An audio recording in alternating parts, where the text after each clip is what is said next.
Welcome back to another episode of Rock Boys Football Dill. Late Friday night, we get some massive news coming out of the transfer portal as Bear Alexander makes it official, committing to this Oregon Ducks program.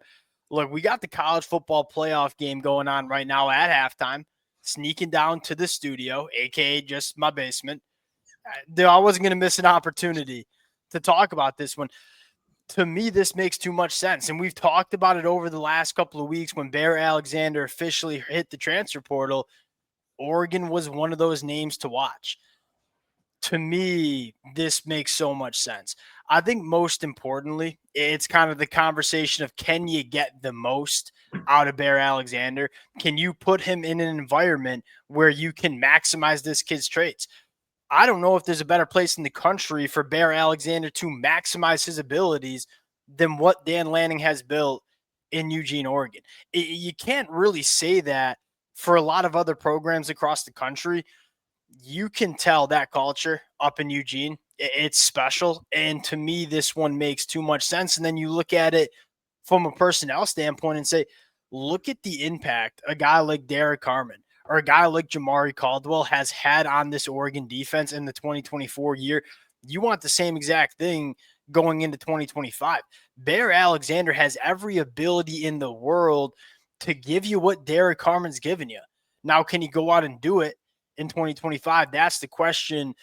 This one makes a lot of sense. I'm very interested to hear your take on it as well. Before we get into it, as always, to the Oregon Duck fans, it's been a blast talking this team on the football field in 2024, in the transfer portal. The amount of support y'all continue to show to the fellas means the absolute world. If you guys do enjoy the content, consider subscribing to the channel. Dill, I'm going to give you the T-box here. Bear Alexander heading to Eugene.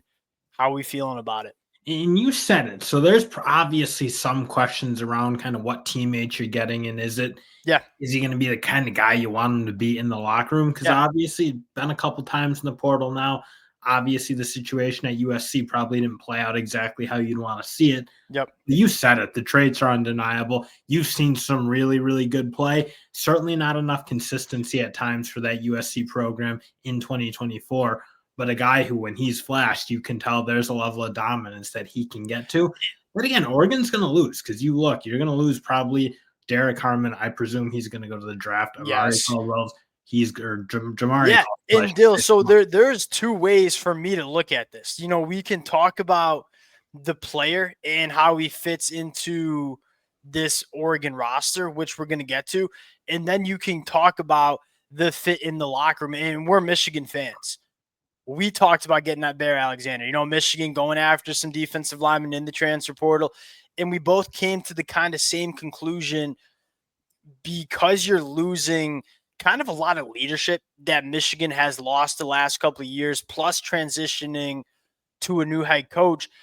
I'm not saying Michigan has a bad culture, but I'm just saying I don't know if that fit would have made a ton of sense. You look at what Dan Lanning's building in Oregon, you have a strong enough culture in that locker room that you're kind of expecting Bear Alexander to rise up and meet that. Now, getting into the player, he's at least to me, the definition of a player that you cut me the 20 best snaps from Bear Alexander in 2023. You look at him and say, that's a first-round NFL draft pick. Now the key is, hey, the other 40 snaps that you play or other 30 snaps you play in a football game, can we get that same kind of Bear Alexander? Can we have a consistent, dominant Bear Alexander every single game, every single Saturday?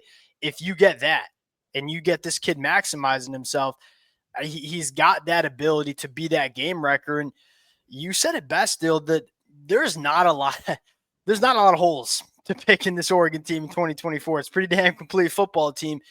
If we did see a potential hole maybe emerge, it was depth on the defensive line, specifically against Penn State, where Penn State was playing some tempo. They were kind of staying on the football field. You could tell they were getting to the depth of Oregon on the defensive line.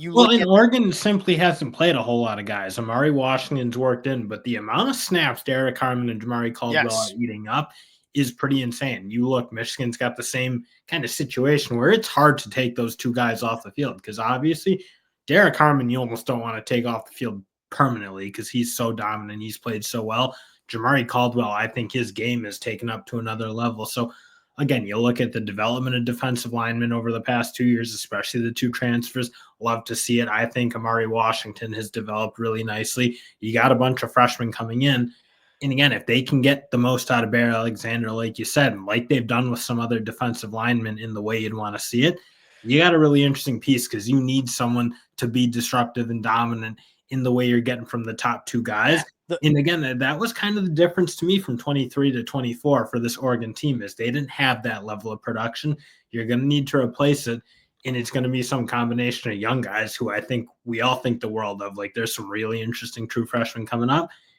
And then you're probably going to see a couple more ads, I would think, in the portal. Yeah, I mean, you like you said, you're potentially getting that Derek Harmon kind of game wrecker, but you're also adding your depth, and that's really important. You said Derek Harmon, 551 snaps on the year, 65 snaps against Penn State. Jamari Caldwell, 490 snaps on the year, 58 snaps against Penn State. You saw the depth kind of become a little bit of a question mark, and you want to make sure you're a deeper defensive line heading into 2025. At the very least, that's what you're getting in Bear Alexander. You know this kid can play. You start looking at the defensive line rotation specifically on the inside going to 2025. You mentioned it. You got a lot of young talent. You know, the Jericho Johnsons, the Aiden Brelands, and then you got guys like Terrence Green. Amari Washington is probably going to be the kind of guy. You suddenly look at it and say, if guys like Aiden Breland and Jericho Johnson, if they develop the way we expect them to, you're looking at a damn deep defensive line, and it's not always the flashiest thing to say. Dan Lanning knows this more than anybody. What made those Georgia defenses so good when he was running that defense in Athens? Yes, it was the Jalen Carters and the Jordan Davises, but as more importantly, they were just rotating those guys in and out, keeping them fresh for 4 quarters of a season, 12-plus games of a year. That's part of being a great defense. And Dan Lanning's trying to build that kind of depth. Bear Alexander certainly brings that to the table. Last question, and then we'll get out of there because we got a second half of a football game to watch. If you were Dan Lanning and you're saying, all right, where else do we need to address? And this is kind of what I love about Dan Lanning right now is, yes, they're bringing in really good football players. They're bringing in really good football players at the positions you kind of had concerns about. Right? We got concerns about the offensive tackle position. Well, shoot, Dan Lanning just landed 2 of the best offensive tackles that were available in the transfer portal. You got some experience leaving in the secondary. 2 of the better secondary guys coming to Oregon in the transfer portal. Where else would you like to see Oregon address in the transfer portal leading into 2025?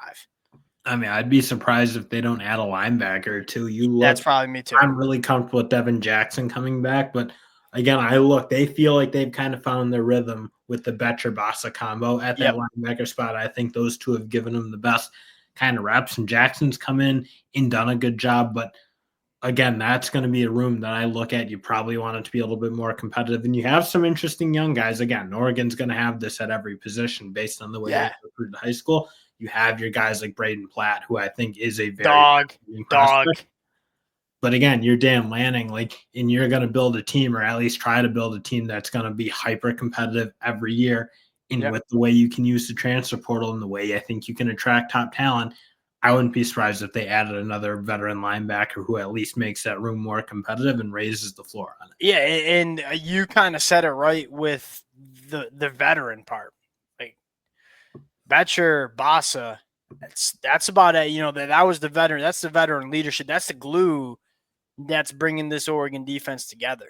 Those guys are going to be playing on Sundays. Bryce Betcher may be hitting home runs. I don't know what he's going to choose yet.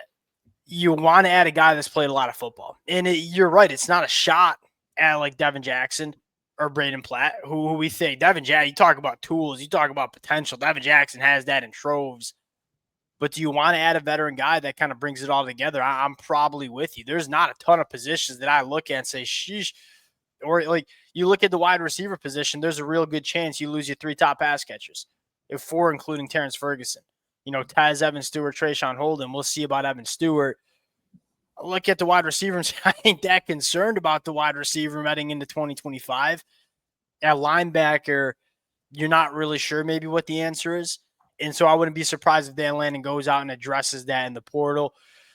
wanted to hop on quick, give some takes on this. I think this one makes too much sense. And look, as a college football fan, I just want to see Bear Alexander play his best football. And I think he's got a really good chance to do so in Eugene, Oregon.